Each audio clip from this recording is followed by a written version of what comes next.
Assalamu alaikum wa rahmatullahi wa barakatuh, mes chers frères et sœurs en islam. Que la paix, la miséricorde et la bénédiction d'Allah soient sur vous. Avant de commencer cette vidéo, n'oubliez pas de liker cette vidéo car cela nous donne beaucoup de force pour continuer à partager du contenu bénéfique. Et je vous invite à vous abonner à notre chaîne et d'activer la cloche de notification pour rester informé de nos prochaines publications sur la foi islamique. Mes frères et sœurs, aujourd'hui, nous allons vous informer que, quand vous voyez ces signes, restez chez vous. Je vous demande de rester connectés jusqu'à la fin de la vidéo pour les découvrir. Le silence avant la tempête. Imaginez un matin où le soleil refuse de briller avec sa chaleur habituelle. Les oiseaux, d'ordinaire si bruyants, semblent avoir choisi le silence. Les rues que vous connaissez bien paraissent soudain étrangères, comme si le monde entier retenait son souffle.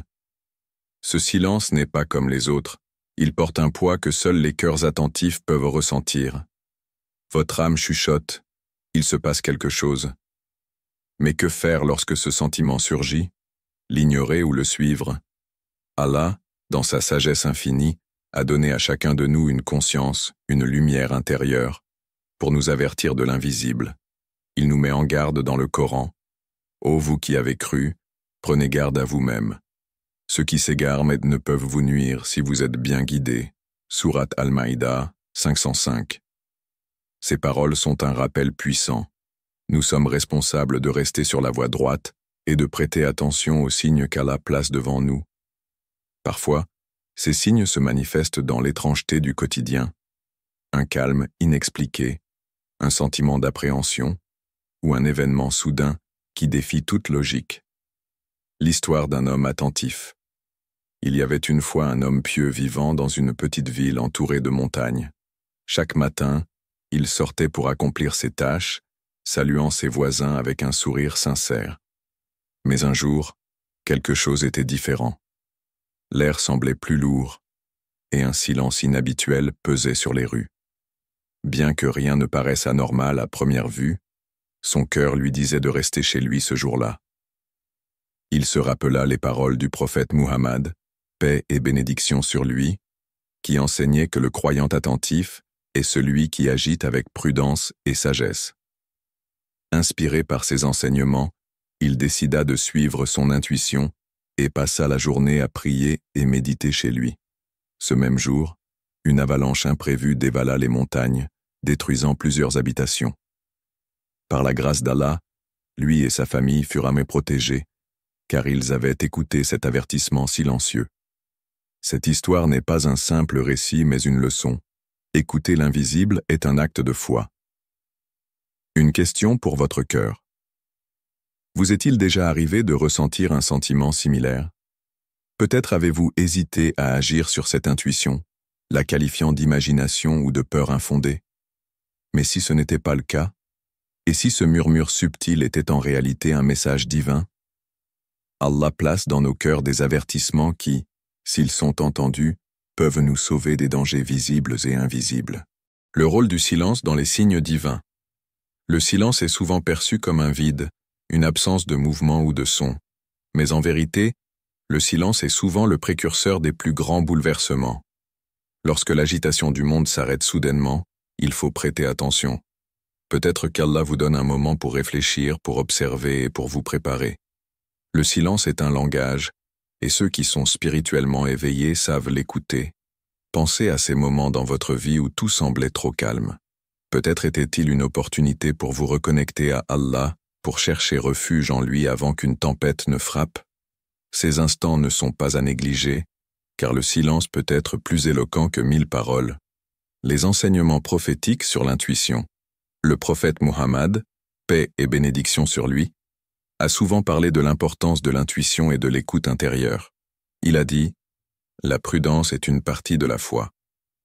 Cela signifie qu'être attentif aux signes et agir avec sagesse est une manifestation de notre dévotion envers Allah. L'intuition, ce sentiment que beaucoup négligent, est un cadeau d'Allah, une boussole interne qui nous guide lorsque les chemins extérieurs semblent obscurs.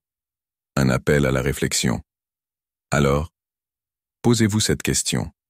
Lorsque vous ressentez cet étrange sentiment que quelque chose ne va pas, l'écoutez-vous ou le repoussez-vous? Prenez un instant pour réfléchir à la manière dont vous pouvez être plus attentif aux messages subtils qu'Allah envoie. Peut-être qu'aujourd'hui est le jour où vous commencerez à prêter davantage attention au silence et aux sensations inhabituelles autour de vous. Chaque calme avant la tempête est une opportunité donnée par Allah pour vous recentrer sur lui, pour le chercher dans vos invocations et pour prendre les décisions qui protègent votre foi et votre bien-être. L'essentiel est de se souvenir que ces moments ne sont jamais des coïncidences. Un dernier exemple inspirant. Un vieil érudit racontait souvent qu'à chaque fois qu'il ressentait une perturbation dans l'air ou une inquiétude dans son cœur, il récitait cette prière. « Ô Allah, protège-moi du mal apparent et caché, et guide mes pas vers ce qui est droit. » Ce simple acte de foi lui a permis d'éviter des situations dangereuses à plusieurs reprises. Son exemple nous rappelle que même lorsque tout semble calme, nous devons rester vigilants et rechercher refuge en Allah. Les avertissements à travers les rêves. La nuit, lorsque le monde se tait et que nos âmes se reposent, un autre royaume s'ouvre à nous, celui des rêves. Ces visions, souvent éphémères et mystérieuses, peuvent être bien plus que des fragments d'imagination. Elles sont parfois des messages divins, des avertissements subtils qu'Allah envoie pour guider ou protéger ses serviteurs. Les rêves occupent une place importante dans la tradition islamique. Le prophète Youssouf, Joseph, paix soit sur lui, figure centrale du Coran, incarne la puissance des songes comme moyen de communication divine. Lorsque Youssouf partagea son rêve avec son père, ses paroles furent révélées.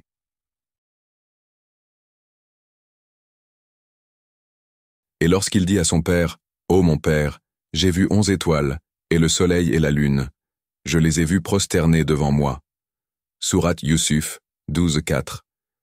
Ce rêve, bien que symbolique, portait en lui la promesse d'un destin extraordinaire, que Youssouf ne comprendrait pleinement que bien plus tard. Il nous rappelle que certains rêves, loin d'être des simples illusions, contiennent des vérités cachées, une réalité entre avertissement et guidance. Les rêves ne sont pas toujours agréables ou inspirants. Parfois, ils prennent la forme d'avertissements. Imaginez-vous être plongé dans un songe où un danger vous guette, où une obscurité s'avance vers vous. À votre réveil, ce sentiment de malaise persiste, comme si votre subconscient essayait de vous dire quelque chose. Que feriez-vous dans une telle situation? Prenons l'exemple de cette sœur pieuse qui raconta son expérience. Une nuit, elle rêva d'une tempête noire qui balayait sa ville, détruisant tout sur son passage. En se réveillant, son cœur était empli de peur et d'incertitude. Elle se tourna vers un savant pour chercher des réponses. Ce dernier, sage et bienveillant, lui conseilla de ne pas ignorer ce rêve. Il l'exhorta à se protéger en restant chez elle, en multipliant ses prières et en demandant la guidance d'Allah. Quelques jours plus tard, un incident dangereux survint dans son quartier, mais, par la grâce d'Allah, elle et sa famille furent épargnés. Cette histoire montre à quel point les rêves, lorsqu'ils sont interprétés avec sagesse, peuvent devenir une boussole pour nos vies. Ils ne sont pas de simples illusions nocturnes, mais parfois des lanternes qui éclairent un chemin caché. Les catégories de rêves selon l'islam. Selon les enseignements prophétiques, les rêves se divisent en 3 catégories. Les rêves inspirés par Allah.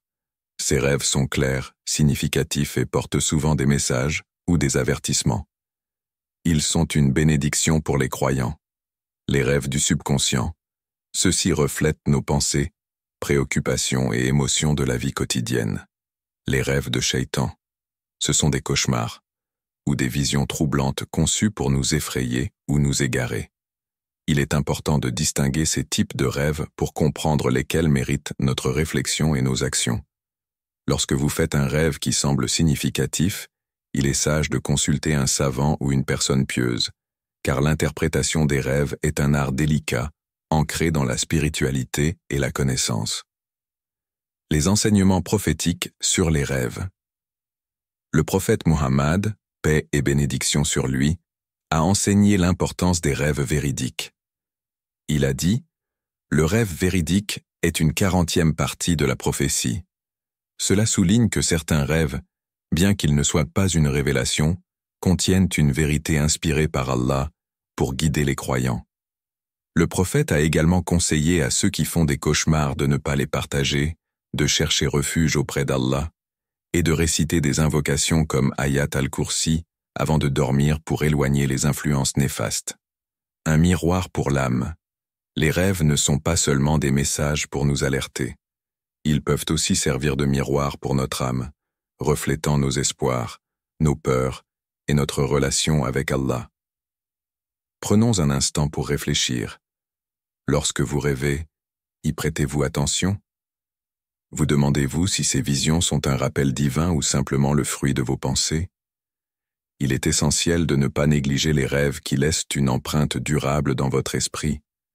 Les songes qui restent avec vous après le réveil, qui touchent à votre cœur, pourraient être des bénédictions ou des avertissements. Un appel à la vigilance.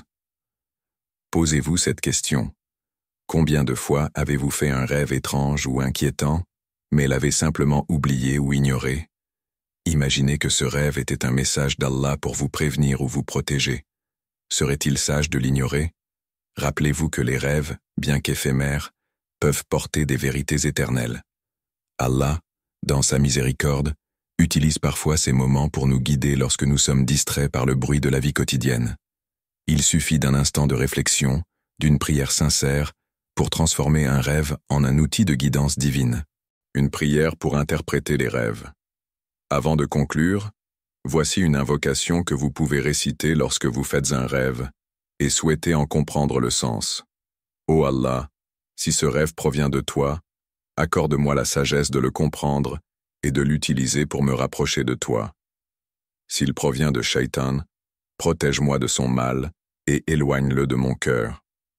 Accorder de l'importance à vos rêves, c'est accorder de l'importance au message qu'Allah pourrait y placer. Alors, la prochaine fois que vous rêvez, ouvrez votre cœur et écoutez. Peut-être qu'Allah vous parle à travers ce royaume invisible. Quand les cieux s'assombrissent, lorsque les cieux se couvrent de sombres nuages, que la terre tremble sous nos pieds, ou que l'horizon se teinte de rouge à l'aube, ces phénomènes naturels ne sont pas de simples coïncidences. Ils sont des rappels puissants d'Allah, des signes destinés à éveiller nos cœurs et nos âmes. Dans le Coran, Allah dit « Et nous ne faisons pas périr de cité sans qu'elle n'ait eu ses avertisseurs pour lui rappeler. » Sourate Ash-Shu'ara 26, 208 à 209. Ces paroles divines nous rappellent que chaque avertissement est une invitation à réfléchir, à se repentir et à revenir vers lui. Les tempêtes, éclipses ou tremblements de terre, bien qu'effrayants, portent en eux une sagesse divine, celle de nous rappeler notre vulnérabilité face à la puissance d'Allah. Les événements naturels, des rappels divins. À l'époque du prophète Muhammad, paix et bénédiction sur lui, une éclipse solaire eut lieu. Ce phénomène inhabituel provoqua l'inquiétude parmi les habitants de Médine. Plutôt que de céder à la panique ou à la superstition, le prophète invita les croyants à se tourner vers Allah à travers la prière et l'invocation. Il leur enseigna que de tels événements sont des signes d'Allah et non le fruit du hasard. Le prophète a dit « Le soleil et la lune sont deux signes parmi les signes d'Allah. Ils ne s'éclipsent pas pour la mort ou la naissance de qui que ce soit. Alors, lorsque vous voyez cela, priez et invoquez Allah. » Cette guidance nous montre que dans les moments d'incertitude, notre première réaction doit être de chercher refuge auprès d'Allah, d'augmenter nos actes d'adoration et de demander pardon pour nos péchés. Une histoire de foi et de sagesse.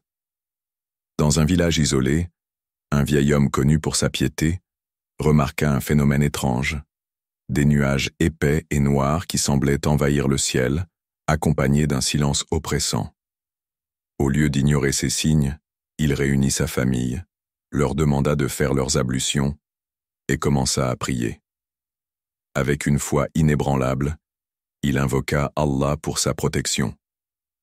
Cette nuit-là, une violente tempête frappa la région, déracinant des arbres et détruisant plusieurs maisons. Pourtant, la demeure de cet homme pieux resta intacte, comme un témoignage vivant de la miséricorde d'Allah pour ceux qui placent leur confiance en lui. Cette histoire, bien que simple, illustrent la puissance de la foi et de la vigilance face aux signes d'Allah. Elles nous rappellent que les phénomènes naturels ne sont pas des menaces aléatoires, mais des opportunités pour renouer avec le Créateur. Les signes de la nature, un dialogue silencieux, les tempêtes grondantes, les éclairs illuminant le ciel, ou encore les tremblements de la terre, sont autant de messages silencieux qu'Allah adresse à l'humanité.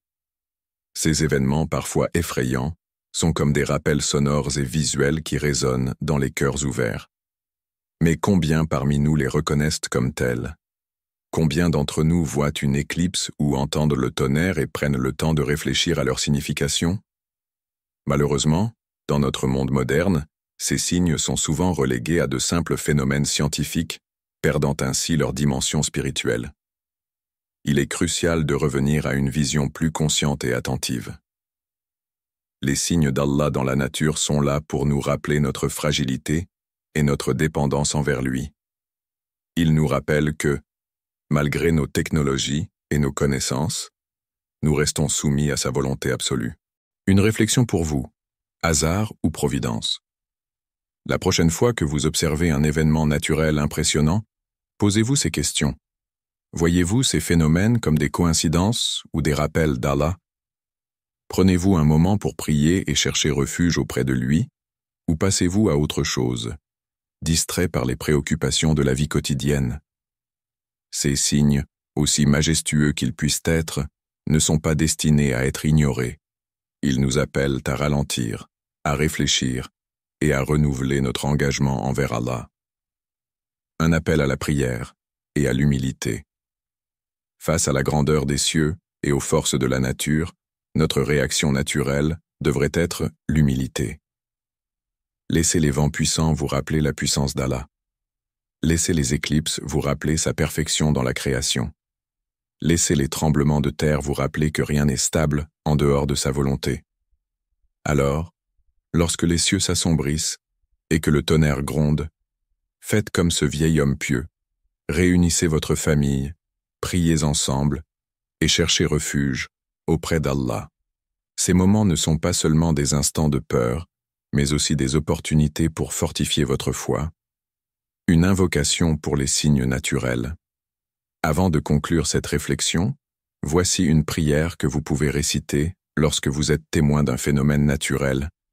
Ô Allah, Seigneur des cieux et de la terre, protège-nous par ta miséricorde et pardonne-nous nos péchés. Fais que ces signes soient pour nous une source de rappel et non de châtiment. Reconnaître les signes d'Allah dans la nature, c'est reconnaître sa présence dans chaque aspect de notre existence. Alors, ouvrez les yeux, tendez l'oreille et laissez les cieux vous parler. Les épreuves sociales et spirituelles, les défis auxquels nous faisons face ne se limitent pas à des phénomènes naturels ou à des rêves. Ils se manifestent souvent dans notre environnement social, où l'injustice, la médisance et la corruption peuvent devenir des obstacles majeurs pour notre foi. Ces épreuves, bien qu'intangibles, sont parmi les plus difficiles à affronter. Pourtant, elles sont aussi des signes divins, des rappels silencieux qui nous invitent à nous recentrer sur Allah. Allah nous dit dans le Coran, « Fuyez donc vers Allah. Moi, je suis pour vous, de sa part, un avertisseur explicite. » Sourate Ad-Dariyat 50 et 1,50. Ces mots nous rappellent que face au tumulte du monde, il est parfois nécessaire de s'éloigner pour préserver notre spiritualité. Se retirer temporairement des sources de corruption et de distraction peut être un acte d'adoration en soi, un moyen de choisir Allah au-dessus des illusions éphémères de ce monde. Les signes dans les épreuves sociales. Une société rongée par l'injustice et la décadence peut être un terrain fertile pour le désespoir et l'égarement. Dans un tel contexte, les valeurs morales et spirituelles sont souvent mises à rude épreuve. Il devient alors facile de sombrer dans les pièges de la médisance, du mensonge ou de la compétition malsaine. Mais pour ceux qui cherchent les signes d'Allah, ces défis sont aussi des opportunités de croissance spirituelle. Ils nous poussent à réévaluer nos priorités, à renforcer notre foi et à choisir une voie qui nous rapproche de lui. Le prophète Muhammad, paix et bénédiction sur lui, a dit Le croyant qui vit parmi les gens et supporte leurs torts avec patience est meilleur que celui qui se retire et ne les supporte pas. Cela signifie que, bien que l'isolement puisse parfois être nécessaire, le véritable courage réside dans la capacité à maintenir sa foi tout en étant au cœur des épreuves sociales. Une histoire de foi et de sacrifice. Dans une ville envahie par la corruption et l'injustice, une famille pieuse se trouva face à un choix difficile. Ils pouvaient rester et risquer que leurs enfants soient influencés par un environnement toxique, ou partir pour préserver leur foi. Après beaucoup de prières et de réflexions, ils décidèrent de quitter leur maison et de s'installer dans une région rurale. Là-bas, ils menèrent une vie simple, loin des tentations et des distractions. Bien que leur mode de vie fût modeste, ils ressentirent une paix intérieure qu'ils n'avaient jamais connue auparavant. Ce sacrifice témoigne de l'importance de placer la préservation de sa foi au-dessus des conforts matériels. Parfois, la seule manière de rester fidèle à Allah est de s'éloigner des influences néfastes, même si cela implique de grands sacrifices. Fuir vers Allah, un acte d'adoration. Se retirer du monde ne signifie pas nécessairement vivre en ermite ou abandonner ses responsabilités sociales. Cela peut être un acte symbolique, une décision consciente de limiter les influences négatives dans sa vie quotidienne. Cela peut signifier réduire le temps passé sur les réseaux sociaux pour éviter la médisance et l'envie, s'éloigner des cercles de discussion où dominent les commérages et les disputes, chercher des environnements où votre foi est renforcée plutôt qu'affaiblie. En choisissant de fuir vers Allah, vous faites preuve de confiance en lui, en mettant votre foi et votre sérénité spirituelle au premier plan. Une réflexion pour vous. Choisir Allah ou le monde. Dans notre monde moderne, nous sommes constamment confrontés à des choix. Suivre la foule ou suivre le chemin d'Allah. Ces choix ne sont pas toujours faciles, car ils impliquent souvent de renoncer à des plaisirs éphémères ou à des relations toxiques. Posez-vous ces questions. Lorsque vous êtes confronté à des environnements corrompus, avez-vous le courage de vous retirer ou de résister avec patience? Êtes-vous prêt à faire des sacrifices matériels pour préserver votre foi et celle de votre famille? Quand le poids des épreuves devient trop lourd, cherchez-vous refuge auprès d'Allah ou trouvez-vous des excuses pour rester dans la même situation? L'appel à l'action. Choisir l'éternité au-dessus du temporaire. Les épreuves sociales sont une réalité que nous ne pouvons éviter. Mais elles sont aussi des tests qui révèlent la force de notre foi. Lorsque vous vous sentez accablé par l'injustice ou la corruption, rappelez-vous les paroles d'Allah. Fuyez donc vers Allah. Prenez ces mots comme une invitation personnelle à réévaluer vos priorités. Peut-être est-il temps de changer d'environnement, de vous entourer de personnes qui renforcent votre foi, ou de limiter votre exposition aux distractions du monde. Un conseil spirituel, bâtir un refuge intérieur. Même si vous ne pouvez pas toujours fuir physiquement, construisez un refuge intérieur grâce à des moments réguliers de prière et de méditation, la lecture du Coran et des récits prophétiques, une réflexion sincère sur vos choix et vos priorités. Ainsi, peu importe la tempête sociale qui vous entoure, votre cœur restera ancré dans la paix et la guidance d'Allah. Une supplication pour les épreuves sociales. Avant de terminer cette réflexion, voici une prière que vous pouvez réciter dans les moments de difficulté sociale. Ô Allah, guide-moi sur le droit chemin, éloigne-moi des influences qui corrompent mon âme et accorde-moi la force de te choisir, même lorsque cela semble difficile. Fais de moi une lumière pour ceux qui m'entourent et un serviteur fidèle à ta cause.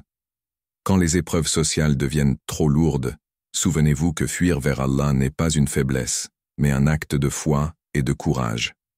Le rôle de l'istikhara dans les moments d'hésitation, dans les moments de doute et d'incertitude, lorsque l'esprit vacille entre plusieurs choix, la prière d'istikhara se présente comme un phare éclairant le chemin. C'est un don divin, une opportunité de placer nos décisions entre les mains d'Allah, le tout-sage et le tout-connaissant.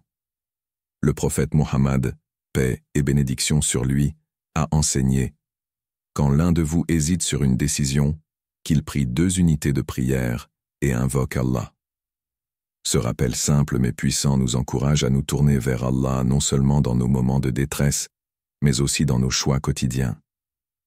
Pourquoi l'istikhara est-elle essentielle?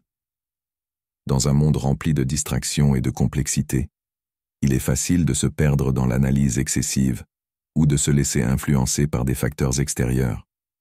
Cependant, l'istikhara n'est pas simplement une prière pour obtenir une réponse immédiate. C'est un acte de soumission, une manière d'exprimer notre dépendance totale à Allah et de reconnaître que, malgré nos connaissances limitées, sa sagesse est infinie. Allah dit dans le Coran, « Et consulte-les sur leurs affaires. Puis, quand tu as pris une décision, place ta confiance en Allah, car Allah aime ceux qui lui font confiance. » Sourate Al et Imran 359. L'istikhara est donc un acte d'humilité, une déclaration que, peu importe nos plans, le décret divin reste le meilleur pour nous. Un exemple marquant. L'histoire d'un frère indécis. Un frère pieux, confronté à une décision importante, se trouva dans un état d'hésitation profonde. Devait-il se rendre à une réunion importante ou rester chez lui en raison d'une intuition qu'il ne pouvait expliquer? Il choisit de réciter l'istikhara et de demander à Allah de guider son cœur. Ce jour-là, il ressentit une paix intérieure et prit la décision de rester chez lui. Plus tard, il apprit qu'un accident tragique s'était produit sur la route qu'il aurait empruntée. Cette expérience renforça sa foi dans l'importance de placer ses choix entre les mains d'Allah. Cet exemple souligne que les réponses à l'istikhara peuvent se manifester de diverses manières, une tranquillité intérieure, des circonstances extérieures ou encore des signes subtils dans notre vie quotidienne. Comment réciter l'istikhara avec sincérité? L'istikhara est plus qu'une simple routine, c'est un dialogue intime avec Allah. Pour qu'elle soit efficace, voici quelques étapes à garder en tête. Effectuez 2 unités de prière. Réalisez-les avec concentration en vous assurant d'être dans un état de pureté spirituelle. Faites l'invocation spécifique de l'istikhara. Avec des mots qui viennent du cœur, demandez à Allah de vous guider vers ce qui est bon pour vous, dans cette vie et dans l'au-delà. Soyez patient et attentif. Les réponses ne viennent pas toujours immédiatement. Gardez un cœur ouvert et une confiance totale en la sagesse d'Allah. Une pratique universelle pour tous. L'istikhara ne se limite pas aux décisions majeures, comme un mariage ou un changement de carrière. Elle peut être utilisée pour des choix quotidiens qui semblent insignifiants, mais qui pourraient avoir un impact profond sur notre avenir. Que ce soit choisir un compagnon de voyage, une opportunité professionnelle, ou même un moment précis pour accomplir une tâche, l'istikhara peut devenir une habitude spirituelle enrichissante. Une réflexion personnelle. Faites-vous confiance à Allah? La prière d'istikhara nous enseigne une leçon fondamentale. Faire confiance à Allah, même lorsque les résultats ne correspondent pas à nos attentes immédiates. Posez-vous cette question. Lorsque vous êtes confronté à une décision, cherchez-vous activement la guidance divine ou comptez-vous uniquement sur votre propre jugement? Êtes-vous prêt à accepter qu'Allah peut détourner quelque chose que vous désirez parce que sa sagesse voit au-delà de vos perceptions limitées? L'istikhara, une lumière dans l'obscurité de l'incertitude. En adoptant cette prière comme un réflexe spirituel, vous développez non seulement votre lien avec Allah, mais vous apprenez aussi à vivre avec confiance et sérénité. Chaque décision, grande ou petite, devient une opportunité de vous rapprocher de votre Créateur et de renforcer votre foi. Rappelez-vous les paroles du prophète Muhammad, paix et bénédiction sur lui. L'istikhara ne rend jamais quelqu'un malheureux et consulter les autres ne mène jamais à la perte. Faites-en une pratique régulière et laissez Allah devenir votre guide dans chaque étape de votre vie. Une supplication pour les moments d'hésitation. Ô Allah, si ce choix est bon pour moi dans cette vie et dans l'au-delà, facilite-le pour moi et bénis-le. Si ce choix est mauvais pour moi, détourne-le de moi et détourne-moi de lui. Guide mon cœur vers ce qui est meilleur et rends-moi satisfait de ton décret. Alors la prochaine fois que l'incertitude frappe à votre porte, tournez-vous vers l'istikhara et laissez la lumière d'Allah illuminer votre chemin. Les signes à travers les bénédictions ou les épreuves inattendues. Les bénédictions et les épreuves ne sont jamais aléatoires dans la vie d'un croyant. Elles portent toujours un message divin, qu'il s'agisse d'un rappel, d'un avertissement ou d'un encouragement à se rapprocher d'Allah. Allah dit dans le Coran, « Et nous vous éprouverons certainement par un peu de peur, de faim, de diminution de biens, de personnes et de fruits, et annonce la bonne nouvelle aux endurants. » Sourate Al-Baqarah, 255.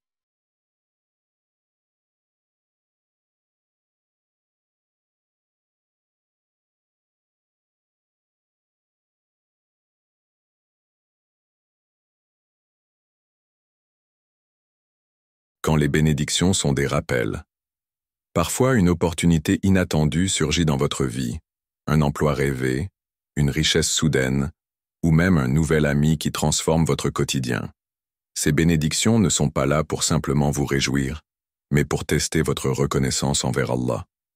Êtes-vous parmi ceux qui remercient Allah ou parmi ceux qui oublient de le louer? Prenons l'exemple d'un homme qui a reçu une promotion qu'il n'attendait pas. Enivré par ce succès, il négligea ses prières, se consacrant à son travail jusqu'à ce que tout s'effondre. C'est alors qu'il réalisa que cette bénédiction avait été un test de son attachement à Allah.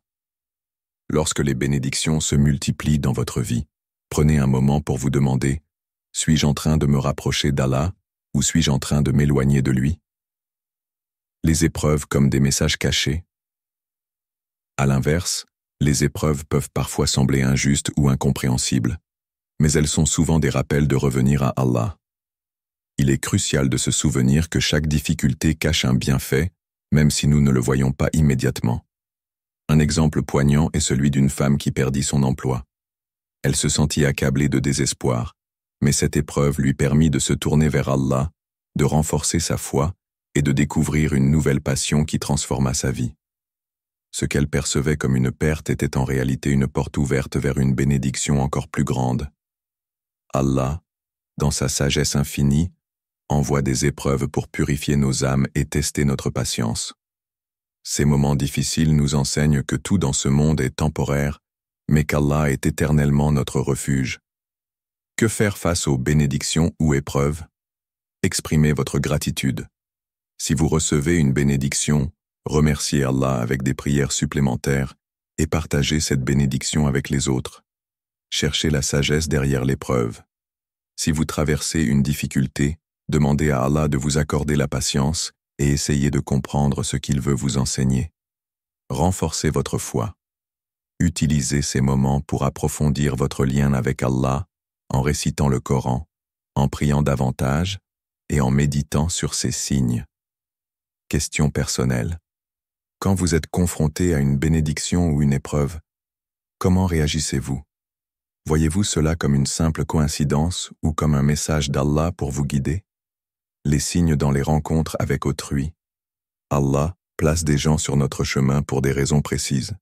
Certaines personnes viennent pour nous inspirer, d'autres pour nous éprouver, et parfois, une rencontre peut changer notre vie entière. Ces interactions ne sont jamais dues au hasard. Allah dit, « Et c'est lui qui vous a créé à partir d'une seule âme. » Puis, il y a un lieu de séjour et un dépôt. Sourate Al-An'am, 698. Les personnes qui illuminent votre chemin. Il arrive qu'Allah envoie des personnes dans votre vie pour vous rappeler de lui. Ces personnes, souvent pieuses ou bienveillantes, sont comme des phares dans l'obscurité. Elles vous guident vers le droit chemin, parfois même sans en avoir conscience. Un frère témoigne, « J'avais arrêté de prier depuis des années, mais un collègue au travail m'a toujours parlé avec douceur et m'a encouragé à faire mes ablutions. Grâce à lui, j'ai retrouvé mon lien avec Allah. » Ces rencontres sont des bénédictions que nous devrions chérir.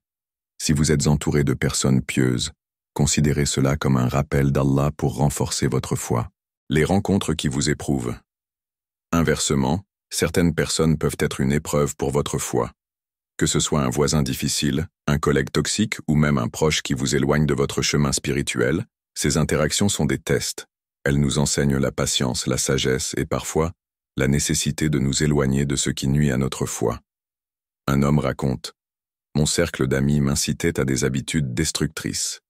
Un jour, Après une prière sincère, j'ai réalisé qu'Allah me montrait qu'il était temps de m'éloigner de ces personnes. Ce fut difficile, mais cela sauva mon âme. Leçon à tirer des rencontres. Soyez attentifs aux messages. Chaque personne que vous rencontrez a un rôle dans votre vie. Prenez le temps de réfléchir à ce qu'elle vous apporte ou vous enseigne. Pratiquez la gratitude. Remerciez Allah pour les personnes bienveillantes qu'il place sur votre chemin. Protégez votre foi. Si une relation devient toxique ou vous éloigne d'Allah, ayez le courage de prendre vos distances, même si cela est difficile. Avez-vous déjà rencontré quelqu'un qui a transformé votre vie d'une manière que vous n'auriez jamais imaginée? Était-ce un rappel divin pour vous rapprocher d'Allah? Qu'Allah purifie nos cœurs, qu'il nous guide à aider avec sincérité et discernement, et qu'il fasse de nos actions des ponts qui mènent à sa miséricorde. Amina. Chers frères et sœurs en islam, n'oubliez pas encore de liker cette vidéo et de vous abonner sur cette chaîne. Qu'Allah vous bénisse.